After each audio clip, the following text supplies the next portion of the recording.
TNI atau gimana gitu Pak? Kan biasanya orang itu ngejalanin simulasi gitu Pak. Oh, kayak TNI gitu ngejalanin simulasi. Oke, perang-perangan gitu ya? Iya. Oh, itu nggak harus TNI, saya juga sering simulasi perang-perangan. Di mana Pak? COD Bukan gitu atau maksud saya. Mobile Legend apa? Kalau menurut saya gitu Pak. MUFG. Nah, betul sih. Jadi contoh misalnya kan kalau kita mau jadi pilot, kalau nerbangin pesawat beneran ya kan mahal ya. Makanya kita pakai simulasinya. Simulasinya tuh ya bener-bener environment-nya mirip dengan pesawat, tapi dia cuma di dalam kotak gitu. Cuman tombol-tombolnya sama persis dengan pesawat yang nanti akan dioperasionalkan. Kemudian apalagi ya, simulasi misalnya menjalankan peran role sebagai bos. Ya nanti bener-bener dia dikasih environment meja bos, kemudian dikasih kasus-kasus seperti atasan seperti apa. Nanti dites kalian. Bisa nggak kalian berperan sebagai seorang atasan? Kalau lulus ya mungkin periode berikutnya kalian akan diangkat menjadi seorang atasan. Ada lagi apprenticeship, itu mengembangkan keahlian agar kalian dapat mempelajari segala aspek dari pekerjaannya. Sama, ini kayak mirroring. Mirroring itu apa? Dia belajar dengan cara nempel ke orang-orang yang jadi modelnya. Contoh misalnya seorang kepala biro mau pensiun dalam waktu 1 tahun. Nah biasanya dia nanti akan menunjuk seseorang untuk jadi asistennya kan. Ya walaupun pertama bawain berkas-berkasnya, kemudian pas rapat diajak, kemudian pas pidato mengunjungi organisasi lain, berinteraksinya caranya. Jadi dia akan mulai belajar. Oh, untuk jadi seorang kepala biro tuh harus seperti ini ya, sikapnya harus begini. Nggak boleh harus jaim. Nah, enggak Pak, saya mau jadi diri saya sendiri itu misalnya. Nah, di depan rapat saya kalau bisnya gini-gini. Kalau jadi seorang kepala biro nggak boleh. Terus misalnya kalau rapat udah lebih dari sejam begini. Kalau jadi kepala biro nggak boleh, tangan tetap harus manis. Tapi kan itu pencitraan Pak. Loh iya, kalau dalam jabatan tertentu itu dituntut sikap kita, karena kan kita sebagai public figure di situ. Nanti staff-staffnya kan akan mencontoh dong, atasan saya aja begitu kok, ibaratnya kan gitu ya. Jadi makin tinggi posisi seseorang, knowledge-nya itu biasanya yang makin berkembang tuh adalah soft skill-nya, bukan hard skill-nya. Soft skill itu bagaimana membawa diri, bagaimana nanti menjadi seseorang yang pasti harusnya lebih cool dan bijaksana. Yang berikutnya ada metode kelas. Ada pertanyaan? Wah, itu tadi ada yang mau nanya ya? Oke deh. Azam mau nanya, Azam? Enggak, Pak. Tadi ada orang. Oh, kamu barusan marahin gak? Diem, aku lagi kelas gitu ya? Oke. Jangan dimarahi, Zam. Masa kalau kamu ada kelas nggak boleh lewat orang? Ada metode pendidikan. Training method, understudy, itu magang. Kemudian ada job rotasi atau plan progression. Itu caranya dengan merotasi orang ke posisi-posisi yang berbeda. Kemudian ada juga coaching dan counseling. Coaching dan counseling itu untuk menggali kemampuan-kemampuan dalam seseorang. Nah, biar gini kelihatan. Kemampuannya misalnya dia bisa analisis, bisa melakukan survei dan lain-lain, itu akan dilakukan dengan coaching dan counseling. Nanti diskusikan kesulitannya apa. Kalian terlibat dalam SP nggak ini? SPSS? Satu petugas, satu apa? Enggak. Udah ada petugas sensus ke rumah kalian belum? Oh, udah online. Oh, kalian nggak jadi petugas di sana, di kabupaten kalian? Yo, durhaka ini. Tapi ada petugas yang datang. Geleng-geleng juga ini. Oh, ada. Ada, Pak. Ada Pak. Ada, Pak. Nggak ada, Pak. Udah ada, tanyain RT-nya. Kenapa nggak ada yang datang nih ke tempat saya nih? Online, Pak. Hah? Online. Online, itu tetap ada, harus ada yang datang untuk memastikan. Kemudian ada junior board of executive. Itu Board of Executive itu ya untuk calon-calon bos-bos biasanya. Nanti dia akan diperkenalkan situasi rapat. Ada komitmen, komite assignment, kemudian ada business game, ada sensitive training. Sampai di sini ada pertanyaan? Nanya Pak. Boleh. Siapa nih ya? Asti ya? Asti Pak. Ya, Asti. Gimana Asti? Kan tadi tuh ada tuh pelatih eksternal kan Pak? Ya. Nah, jadi kan itu kan ada kualifikasi tentang pelatih. Nah, misalnya kita ngambil pelatih eksternal, gimana kita tahu dia memenuhi kualifikasi itu, sementara kualifikasi itu tadi kan tahunya ketika dia memberikan pelatihan Pak. Misalnya dia nggak memenuhi kualifikasi itu, berarti kita rugi dong ngambil pelatih eksternal itu. Ya. Oke. Jadi sebelum mengambil pelatih eksternal kan kita punya biaya ya. Misalnya satu orang tadi 6 juta untuk ikut pelatihan itu. Nah, kalau kita mau membiayai 10 atau 20 orang ya tinggal dikalikan. 20 orang kan berarti 120 juta ya. Nah, biasanya orang yang mau menyediakan jasa pelatihan atau training di luar itu dia udah mencantumkan kualifikasi yang dia punya. Misalnya training tentang training tentang penggunaan grafis misalnya ya. Training tentang Corel misalnya. Jadi dia harus bisa menguasai Corel. Caranya tahu gimana? Misalnya ya, di pengalaman pekerjaannya dia bekerja di area desain selama misalnya 8 tahun. Kemudian di area advertising selama 5 tahun. Dari situ kan udah tergambar ya. Berarti dia kecimpung dunia sehari-harinya udah terkait dengan pekerjaan yang related dengan grafis dan related dengan Corel. Nah, belum tentu juga seseorang yang punya kualifikasi itu bisa menyampaikan. Nah, baru kita tahu setelah training memang. Setelah training kan kita tahu orang ini komunikatif nggak nih, kasih contoh-contoh yang relevan nggak. Kadang-kadang ngasih contohnya terlalu jauh dari dunia yang kita geluti, itu juga susah ya. Misalnya kita di bidang statistik, orangnya ngasih contohnya tentang bank. Ya kita juga kadang-kadang nggak ngerti istilahnya kan. Nah, makanya dari situlah kita akan tahu. Caranya gimana? Biasanya ada beauty contest. Beauty contest itu begini. Sebelum ada pelatihan, karena kita yang mau sewa pelatihnya, biasanya kan dibuka lelang ya. Nanti yang daftar nggak cuma satu penyedia, lebih dari satu. Biasanya ada 3, 4. Nah, 3 atau 4 penyedia tadi harus mempresentasikan dulu metodenya, cara mengajarnya di depan kita. Nah, nanti kalau kita sudah evaluasi siapa yang paling cocok, baru kita pilih dan baru kita tenderkan. Itu proses di training. Gitu ya. Itu kalau perusahaan. Nah, kalau kalian mau training sendiri misalnya ya, Pak, saya mau mengembangkan kompetensi saya sendiri gitu. Saya harusnya gimana Pak cara memilih training-training yang tepat gitu. Yang pertama satu, perhatikan brosurnya, brosur trainingnya. Apa yang ingin dia sampaikan, kurikulumnya. Apakah itu yang kita butuhkan? Kalau enggak ya udah cari lagi yang lain. Kalau enggak ada pada periode itu, ya tunggu aja dulu sampai dengan ada periode training. Karena training itu biasanya udah ada terjadwal ya. Event di perusahaan penyedia itu biasanya setahun tema yang sama itu ya berapa bulan sekali, nanti baru rolling. Begitu. Cek itunya dulu, portofolio dari penyedianya, si trainernya. Ada lagi?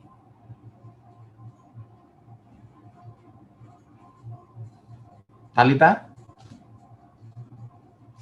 Rijalus? Ada Pak. Oh ya, Talita ada pertanyaan? Belum ada Pak. Belum ada. Belum ngantuk kan ya?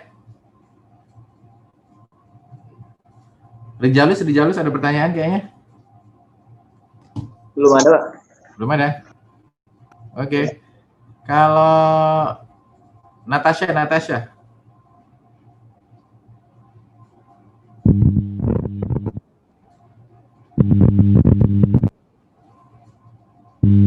Natasha kepalanya bersinar-sinar ya.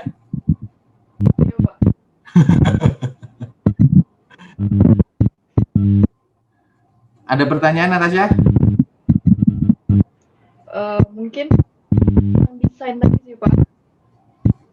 Kenapa PS itu desain Instagram terlalu rapet-rapet gitu. Jadi kita sebagai pembaca juga males gitu mau bacanya, Pak. Kenapa apa? Kenapa desain Instagram itu Sebentar nggak ini apa? munculin Karena efek radiasi yang ada di sini cahayanya jadi kayak ada brur gitu ya. Bisa deketin nggak mic-nya? Itu efek radiasi kayaknya. Tuh kan nyala tuh. Halo? Ya. Kenapa tulisan di slide rapet-rapet? Bukan. Tulisan di Instagramnya BPS rapet-rapet gitu. Kenapa nggak headline judulnya aja, nanti di caption baru dijelasin. Jadi pembaca tuh lebih. Oke, good. Itu adalah sebuah input masukan yang bagus ya. Agnes, kenapa Agnes kupingnya? Oh, lagi ini. Lagi mencoba memperhatikan. Jadi begini. Instagram itu kan biasanya boxy ya, dia kotak gitu kan ya. Dan itu biasanya tidak muat untuk menampung semua informasi. Nah, kadang-kadang di Instagram itu dia kalau bisa memilih wording itu yang tepat ya, hanya dengan kata-kata yang singkat, jelas, atau hanya dengan gambar saja, orang akan bisa langsung, oh ini maksudnya ini, oh ini maksudnya ini. Makanya kalian perhatikan ya, seorang Instagram, artis Instagram itu apa menyebutnya? Selebgram. Nah, selebgram ya. Perhatiin deh, kalau selebgram itu yang dia posting biasanya kata-katanya sedikit, tapi gambarnya tuh menggambarkan sesuatu, ya kan? Atau dikasih kata-kata kecil, quotes gitu dengan gambar yang nyambung. Nah, BPS kayaknya lagi berupaya ke arah sana nih. Cuma ya itu tadi, BPS itu kan informasinya banyak sekali ya, banyak yang ingin disampaikan. Kalau disampaikan sepotong-sepotong, itu nanti takut orang salah interpretasi. Makanya kadang-kadang berusaha untuk di Instagram itu disampaikan banyak supaya orang ini apa sih kecil-kecil banget gitu kan. Terus biasanya di dalam gambar atau image-nya ketika diklik nanti akan ada tautannya ke misalnya website BPS. Biasanya begitu kan ya. Nah, ini adalah salah satu cara sebenarnya. Cuman ya nanti kalau kaum ekstra milenial ini punya pengetahuan baru bahwa nggak kayak gitu Pak. Kalau sekarang mah yang penting ada gambar aja. Kalau menarik saya baru follow. Kalau nggak unfollow gitu-gitu kan. Nah, misalnya begitu. Nah, ya udah nanti kalian berikan masukan ke bagian humas. Nggak apa-apa. Dan kalian bisa coba untuk gali lagi skill untuk gimana caranya dengan informasi yang makin sempit, boxy gitu, bisa disampaikan orang. Tapi ingat ya, bisa ditangkap orang. Media dalam internet itu berkembangnya cepet banget. Ya, jadi setahun atau 2 tahun lalu, orang masih pakai Facebook banyak nggak? Termasuk kalian mungkin. Nah, sekarang saya nanya, di antara kalian yang masih pakai Facebook siapa? Udah nggak ada kan? Udah. Tapi kalau Instagram pada punya kan? Halo? Punya? Siapa di sini yang nggak punya Instagram? Kayaknya nggak ada ya? Pasti semua punya ya? Coba saya mau survei, kalian pakai sosmed apa aja?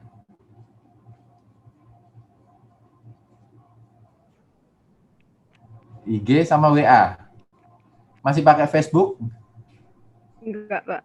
Enggak. Terus apa lagi ya? Dulu ada yang namanya Pet. Ada yang kenal?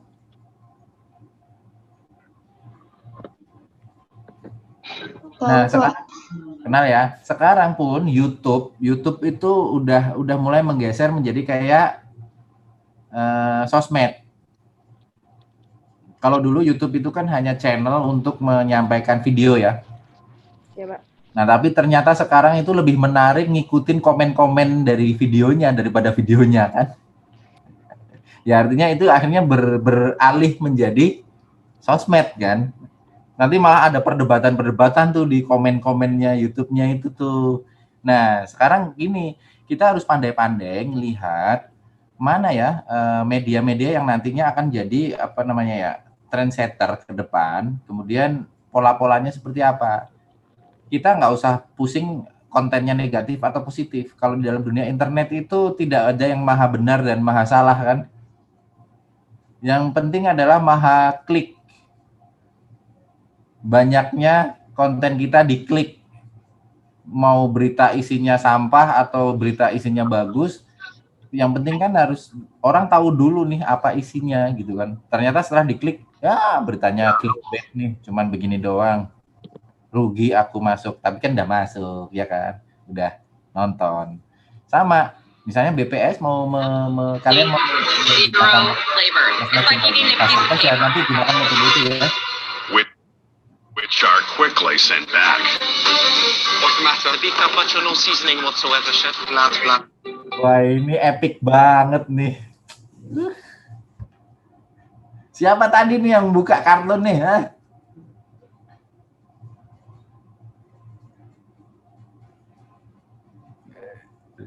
Itu nyindir saya ya, Pak. Waktunya habis gitu pakai film kartun. Bagus. Ya, oke. Untuk melengkapi tugas hari ini, nanti kan kalian absen aja. Nanti apa namanya, buatkan aja resume gini aja, bukan resume. Jawab pertanyaan saya aja ya. Di akhir kelas ini. Jadi yang nggak masuk di kelas ini biar ketahuan siapa yang jawab atau enggak. Oke. Pertanyaannya adalah gambarkan skema dalam penyusunan sebuah pelatihan. Udah, simpel kan? Terus bawahnya, nanti kan ini ada skemanya ya. Skema, terus nanti kan ada trainernya kan. Kualifikasi apa yang harus dimiliki seorang trainer. Dah, gitu aja. Nanti submitnya di situ. Itu kan langsung bisa kalian kerjakan paling 10 menit, cepet kan. Nanti submitnya di mana? Di Google itu ya. Google apa sih namanya? Google Class ya. Oke, sampai sini ada pertanyaan? Kalau tidak ada pertanyaan, saya cukupkan sampai di sini dulu. Aisyah, wah senyumnya manis sekali. Terus kita akan masih utang 1 kelas ya, kemarin dipakai untuk seminar nasional ya? Ya, Pak. Kira-kira kalian bisa kapan? Hari apa yang kosong?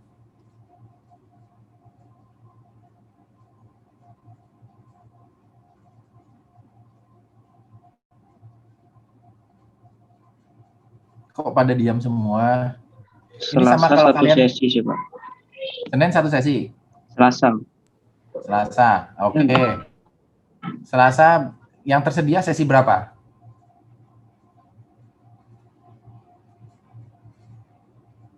Sesi 3? Sesi 230, Pak. Sesi 230. Sesi 3 bisa nggak kira-kira Selasa? Gimana Timothy? Kayaknya Timothy mau ngomong. Kenapa, Pak? Tadi mau ngomong kayaknya, belum diambil. Enggak, Pak. Oh, enggak. Oh, itu cuman ini lip sync ya? Oke, kalau gitu Selasa sesi 3, terus Kamis sesi 2 ya untuk minggu depan ya? Nggak apa-apa? Pak. Iya, Pak. Oke, Pak. Oke, kalau gitu kita cukupkan sampai di sini. Nanti saya akan lebih siapkan lagi materi-materinya supaya kalian bisa bisa mempelajarinya lebih dulu. Terus kita kalau di kelas kalau bisa kita discuss-nya lebih banyak. Siapkan pertanyaan-pertanyaan yang banyak juga nggak apa-apa. Nanti supaya kelas jadi bisa lebih hidup, gitu ya. Oke, sampai di sini. Terima kasih. Selamat siang semuanya. Wassalamualaikum warahmatullahi wabarakatuh. Waalaikumsalam warahmatullahi Terima kasih, Pak.